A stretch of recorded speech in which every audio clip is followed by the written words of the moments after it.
नमस्कार, जोहर। स्वागत करता हूं आप सभी का आपके अपने YouTube चैनल आजाद जेपीएससी एकेडमी पर। 28 जनवरी यानी रविवार का दिन पूरे झारखंड के कैंडिडेट्स के लिए ब्लैक डे रहा, काला दिन रहा।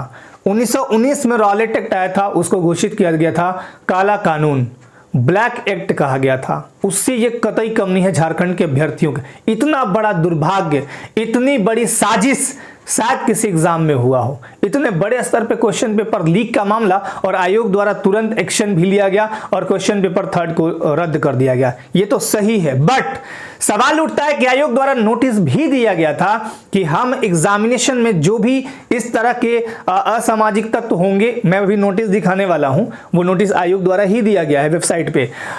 इतने बड़े एग्जाम में जब इस तरह के क्वेश्चन पेपर लीक होंगे, आयोग द्वारा खुद नोटिस दिया गया कि हम 2023 का जो नियम बना है उसके तहत उस पर कड़ी कार्रवाई करेंगे। आप सबसे पहले तो ये कि 6.5 लाख कैंडिडेट के भविष्य का सवाल है, चाहे वो 4 फरवरी वाला एग्जाम हो आने वाला या फिर 28 जनवरी। इतने बड़े स्तर पर एग्जामिनेशन, इतनी बड़ी संख्या में भीड़, इतने बड़े बड़े सेंटर पे बड़े बड़े संख्या में जो लोग पहुंचे थे एग्जामिनेशन देने, कैंडिडेट पहुंचे थे, उन सब के ऊपर क्या बीत रहा है, ये बहुत बुरा हाल है। और सबसे बड़ी बात तो ये कि क्वेश्चन पेपर जो बनाया गया है वो किस टाइप से बनाया गया, तमाम चीजें मैं 1 बाय 1 दिखाता हूं। बहुत मतलब ये जो 28 जनवरी वाला डेट है ना, जब जब एक कैंडिडेट को, एक टीचर को या किसी को भी जो उससे जुड़ा हुआ याद आता है ना, सिर्फ उसमें बहुत ज्यादा दुख ही दुख होता है कि बताइए एक कैंडिडेट दिन रात मेहनत करता है, घर परिवार छोड़ के, कहां से पैसे जुगाड़ करके कोचिंग संस्थान में पढ़ता है, लाइब्रेरी में पढ़ता है, रूम रेंट देता है, खाने पीने का ठिकाना नहीं रहता है, होश हवास नहीं रहता, और ऐसे में वो एग्जामिनेशन की तैयारी बहुत शानदार तरीके से करके एग्जाम सेंटर पे जाता है। एग्जामिनेशन ठंडी के टाइम में हुआ, वहां सभी लोग पहुंचे और एग्जामिनेशन दिए। उसके बाद पता चलता है शाम को कि क्वेश्चन पेपर ही लीक हो गया। क्या बीतता होगा उन माँ बाप पे जो बच्चों को इस आस के साथ, इस उम्मीद के साथ घर से बाहर भेजते हैं पढ़ाई करने के लिए। क्या बीतता है उन बेटियों के, उन बेटियों के माता पिता पर जो अपनी बेटी को कदम से कदम बढ़ाकर आगे आने के लिए, समाज में खड़ा करने के लिए, अपने पैरों पे खड़ा करने के लिए गवर्नमेंट जॉब की तैयारी करवाते हैं, सब कुछ छोड़ के, समाज के ताने बाने सुन के। और आयोग द्वारा जो यहां पे नोटिस दिया गया है कि हम दोषियों पे कार्रवाई करेंगे, आखिर इसका दोषी है कौन? कोई सरगना है, कोई व्यक्ति विशेष है, या कोई और है? अगर है, पकड़ा गया, उसे सजा दिया जाए, और नहीं पकड़ा गया तो उसे अतिशीघ्र पकड़ के सबसे पहले तो उसे सजा दिया जाए, नए कानून, नए नियम, नए प्रावधान के तहत। दूसरी बात, ये जो एग्जामिनेशन जो रद्द हुआ है, सबसे पहले तो ये कि 28 जनवरी वाला तीनों पेपर रद्द होना चाहिए। अभी मैं उसके 1 बाय 1 कारण भी दिखा देता हूं। 28 जनवरी का जो एग्जामिनेशन हुआ, उसके पेपर 3 के लीकेज के मामले सामने आए। क्या पेपर 2 लीकेज नहीं हुआ? बिल्कुल हुआ। हाँ, उसके पुख्ते प्रमाण, उसका जो जांच है वो आयोग के द्वारा किया जाना चाहिए कि हाँ पेपर 2 आयोग इसमें एक्टिव भी है, जांच भी हो रहा है। लेकिन यहां सवाल ये उठता है कि इतने बड़े लेवल के एग्जाम में इतनी बड़ी घोटाला, इतनी बड़ी हेराफेरी, तो सबसे पहले तो ये कि दोषियों पे कार्रवाई हो, सीबीआई जांच हो, इसकी सीबीआई जांच हो, क्योंकि झारखंड में हमेशा से यही होते आया है कि कभी कुछ, कभी कुछ, कभी कुछ, कभी मामला कोर्ट में चला जाता है, कभी मामला एग्जाम रद्द हो जाता है, कभी क्वेश्चन पेपर लीक हो जाते हैं, कभी किसी सेंटर पे पर्चा खुला हुआ मिलता है। तो इन सबों का ना सीबीआई जांच हो, सबसे बेस्ट उपाय सीबीआई जांच हो। सीबीआई जांच में सारे तथ्य सामने आ जाएंगे, कौन कौन संलिप्त हैं। और आयोग द्वारा ये जो कार्य किया गया वो बहुत ही सराहनीय कि तुरंत एक्शन में आके पेपर 3 को रद्द किया गया। मैं आयोग से अपील करता हूं कि पेपर 1 और 2 को भी कृपया कर आप रद्द कर दें, क्योंकि ये एग्जामिनेशन ही घोटाले और यूं कहें कि जो सेटिंग वाला गिरोह है उसमें चला गया। सोचिए कि मतलब लड़के एग्जामिनेशन सेंटर पर पहुंच के कैसे परिश्रम करके, कैसे दिमाग लगा के क्वेश्चन बना रहे हैं, और मालूम चल रहा है कि पटना का सरगना है, जहां का भी ऐसे तो लिखा हुआ है पेपर लीक परीक्षा, यहां लिखा हुआ है कि पटना वगैरह में हो रहा था ऐसा। तो सोचिए कि मतलब कितना बड़ा दुर्भाग्य है ये सभी कैंडिडेट्स के लिए कि एक तरफ हम फाइट कर रहे हैं खुद से, समाज से, माँ बाप से, घर वालों से, बाहर वालों से, और दूसरी तरफ एक आदमी आसानी से बैठ के पेपर लीक करा दे रहा है। ये बहुत बड़ा शर्मनाक विषय है, बहुत बड़ा दुर्भाग्य का दिन है 28 जनवरी झारखंड के तमाम कैंडिडेट्स के लिए। यहां देखिए, जेएसएससी पेपर लीक होने का आरोप, परीक्षा रद्द हो जा रहा है। अभ्यर्थियों ने किया प्रदर्शन, 4 फरवरी को होने वाले एग्जाम्स में भी अभ्यर्थी बहुत बड़ी संख्या में शामिल होने वाले हैं, तो उसको लेके पेपर लीक करने वालों ने अभ्यर्थियों को पटना और गया में रटवाया आंसर। अब बताइए इतने बड़े गिरोह का काम कैसे, आखिर कहां चूक हुई? कहते हैं ना कि सुरक्षा में चूक कहां हुई? तो ये आयोग के जांच का विषय है, जांच करके और फटाफट पहले तो सीबीआई के हैंडओवर कर दें, दूसरी बात की जांच करा के दोषियों पे कार्रवाई हो। और सबसे इंपॉर्टेंट कुछ चीजें हैं, सबसे पहले तो ये कि लैंग्वेज पेपर 2 का क्वेश्चन पेपर सेटअप बिल्कुल गलत तरीके से किया गया। बताइए कोई क्वेश्चन पेपर ऐसे फोटोकॉपी में कैसे देता है भाई?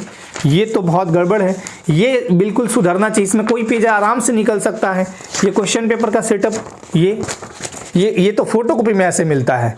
ये बिल्कुल ही ये एजेंसी द्वारा जहां से भी किया गया ये बहुत ही निंदनीय है। और ये बहुत ही क्या बोले इसको, पेपर 1-2 को देखिए जरा, माफ कीजिएगा पेपर 1-3, इस टाइप से क्वेश्चन पेपर हर जगह होते हैं। जैसे ये वाला है क्वेश्चन पेपर, देखिए एकदम सॉलिड इस टाइप से रहता है। और क्वेश्चन, और दूसरा बात कि यहाँ पे जो क्वेश्चन सेट किए गए थे, हाँ एक और एडमिट कार्ड में पेपर 2 वाली गलती, ये अच्छे से कोई एजेंसी हो, जहां से भी गलती, एजेंसी भाई एडमिट कार्ड जो जारी किए हैं उन्हें ये अच्छे से ध्यान रखना चाहिए कि हम जो लैंग्वेज पेपर जो कैंडिडेट सेलेक्ट किए हैं वो दूसरा कैसे हो रहा है। अब कोई मान लीजिए खोटा लिया आ गया हिंदी, अब वो बच्चे परेशान, आयोग में भी गए हैं, मिले हैं। तीनों पेपरों में 1 और 3 का क्वेश्चन लेवल इतना नीचे स्तर का था कि आज तक मैंने ऐसा क्वेश्चन लेवल तो देखा ही नहीं। अब मैं दिखाता हूं कुछ क्वेश्चन, पहले 1 बाय 1 दिखा लेता हूं। ऐसा क्वेश्चन पूछने का क्या मतलब बनता है? ग्रेजुएट लेवल का एग्जाम है, अपना स्टैंडर्ड बनता है, एक स्टैंडर्ड को इतना गिराना क्यों है? स्वागत का संधि विच्छेद कौन नहीं बता देगा? कान खोलना, इसके बाद अभाव का विलोम क्या है? पैसेज इतने आसान थे कि सबके सही हैं, है ना। लिंग बदलना है, माली का क्या होगा, तितली का क्या होगा वचन, राजा दशरथ की 3 रानियां थी, कौन नहीं जानता? ये सिंपल ऐसा क्वेश्चन। चंपत हो जाना, जगत जोड़ना, जगन्नाथ, वीर का क्या होगा, लिंग बदलिए। मतलब इस टाइप के क्वेश्चन सेट किए गए थे। हिंदी हो या इंग्लिश पेपर हो, बहुत आसान, इतना आसान भी नहीं होना चाहिए ग्रेजुएट जैसे लेवल के एग्जामिनेशन में। मुझे ज्ञात है कि जब एक्साइज कांस्टेबल और जो फॉरेस्ट गार्ड और जो भी एग्जामिनेशन हुए थे उसमें क्वेश्चन का लेवल इससे भी हार्ड था। तो कहने का मतलब कि ग्रेजुएट लेवल का। पेपर 3 को मैं दिखाता हूं, ये पेपर 3 है। पेपर 3 में क्वेश्चन तो ऐसे पूछे गए हैं कि बताइए। अब प्रतिरोध, साइंस का क्वेश्चन, नाइट्रोजन गैस का रासायनिक प्रतीक कौन नहीं बता देगा? सिट्रिक फलों का समृद्ध स्रोत, है ना। और फिर ये कंप्यूटर का वैसा ही क्वेश्चन है, सामान्य अध्ययन में बिल्कुल ये कहेगा एकदम सिंपल क्वेश्चन, और जो सिलेबस दिया गया उससे बिल्कुल हटके भी है। अच्छा, उसके बाद मैथ एकदम 1 लाइनर कौन क्वेश्चन सेट करता है? ऐसे क्वेश्चन कम से कम प्रीवियस ईयर जो 2012 में एग्जामिनेशन हुआ, 16 में एग्जामिनेशन हुआ, उसका पैटर्न इसका पैटर्न आसमान जमीन का फर्क है। और रीजनिंग तो मत ही पूछिए कि बच्चा 7वां 8वां क्लास का बच्चा सॉल्व कर दे रहा है इसको। तो ये क्या झारखंड का क्वेश्चन का वही है, गठन कब हुआ, ये कब हुआ, नौरतनगढ़ किले का कहां है, झरनों का सर, ये सब कोई क्वेश्चन बनता है। आप जेपीएससी के बाद दूसरा सबसे बड़ा एग्जामिनेशन सीजीएल का होता है। झारखंड में जेपीएससी के बाद दूसरा सबसे इंपॉर्टेंट, प्रशासनिक क्षेत्रों में सबसे इंपॉर्टेंट एग्जाम सीजीएल होता है। इतना क्वेश्चन का स्टैंडर्ड गिरा कैसे हो सकता है? ये बहुत ही अपने आप में निंदनीय है, बहुत ही खराब बात है। तो ये एक तो ये पैटर्न सुधरना चाहिए कि भाई हम सीजीएल का एग्जाम, सीजीएल से बड़ा एग्जाम ले रहे हैं। और दूसरा एक चीज और आपको दिखाता हूं कि एग्जामिनेशन जो है वो ये 4 फरवरी को क्यों नहीं होना चाहिए। पहली बात तो ये कि क्वेश्चन पेपर लीक हुए तो सबका लीक हो गया। अब कैसे कहते हैं ना कि दूध का जला मट्ठा भी फूक फूक कर पीता है। क्वेश्चन पेपर लीक होने का मतलब समझते हैं, एक बहुत बड़ा सरगना, एक बहुत बड़ा गिरोह, बड़ी संख्या में कैंडिडेट, पढ़ने वाले कैंडिडेट यहीं रह जाएंगे, सेटिंग वाले आगे। तो 4 फरवरी का भी एग्जाम में आयोग से अपील करता हूं कि इन चीजों का पहले जांच कर लें, परीक्षण कर लें, उसके बाद ही एग्जामिनेशन का आगे प्रोसेस बढ़ाएं, नहीं तो 4 वाला एग्जाम भी पोस्टपोन कर दीजिए। छात्र छात्राएं बहुत परेशान है इस दौरान। और ये जो गलतियां हुई हैं एडमिट कार्ड को लेके हो, चाहे पेपर का सेटिंग हो या फिर कुछ चीजें और हैं उनको लेके हो, अगर क्वेश्चन का लेवल इतना बुरा है, एजेंसी अगर कुछ गड़बड़ कर रहा है तो अब कोई अच्छा सा टीसीएस वगैरह को दे दें। और ये क्वेश्चन पेपर 2 क्या है, फोटोकॉपी करा के स्टेपल भी ठीक से नहीं किए गए हैं, है ना।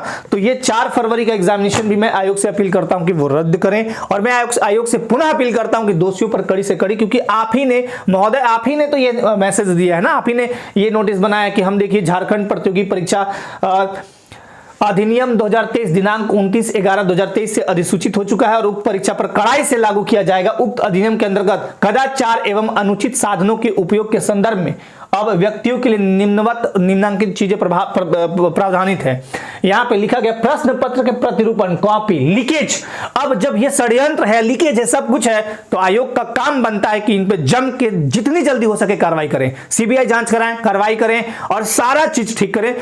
सीजीएल जैसे एग्जामिनेशन में, बड़े लेवल के एग्जामिनेशन में कम से कम 2 एग्जाम हो।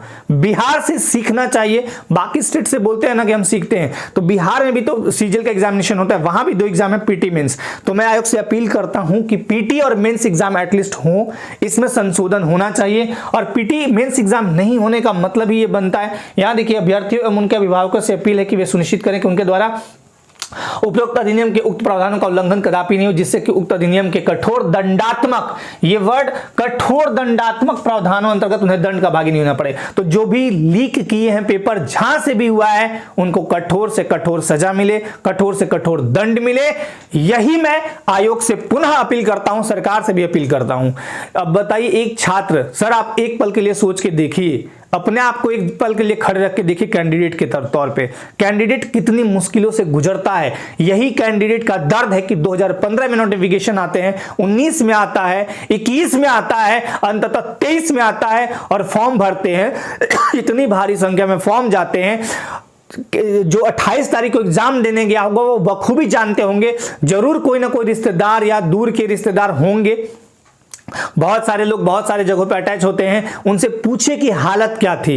बैठने तक की जगह नहीं थे, खड़े होने तक की जगह नहीं थे, ट्रेन में एकदम भेड़ बकरियों की तरह ऐसे लद के गए थे जैसे उनका कोई वैल्यू ही नहीं है, और जहां भी गए रहने का उनका उचित प्रावधान नहीं था। तो एक चीज और मैं कहना चाहूंगा कि जब भी एग्जामिनेशन हो, ये फेयर तरीके से हो, पीटी मेंस एटलीस्ट हो, और जो इतनी बड़ी संख्या में जो 24 जिलों में सेंटर बनाए जाते हैं और भारी संख्या में छात्रों को एक बार बुला दिया जाता है, छात्र छात्राओं को, तो वो संख्या का ध्यान रखा जाए, कैपेसिटी का ध्यान रखा जाए कि कैंडिडेट का एग्जामिनेशन ना छूटे। हम 3 से 4 शिफ्ट में करा सकते हैं, कोई दिक्कत नहीं है, बट एग्जामिनेशन बिल्कुल फेयर तरीके से। महोदय आप ही ने तो ये बनाया है, आप ही के द्वारा बनाया गया रूल रेगुलेशन है, जिसका आपने ये नोटिस के माध्यम से कहा है कि हम इस पे कठोर कार्रवाई करेंगे, दंडात्मक प्रावधान है, कठोर से कठोर दंड दिया जाएगा। तो उन दोषियों को पहले दंड मिलनी चाहिए, जहां एग्जामिनेशन फेयर तरीके से हो, जब भी हो आगे, और पीटी मेंस एटलीस्ट हो। क्वेश्चन पेपर का सेटअप इतना भी बुरा ना हो, इतना भी लेवल गिरा ना हो कि कोई भी कैंडिडेट देख के आंख बंद करके टिक कर दे,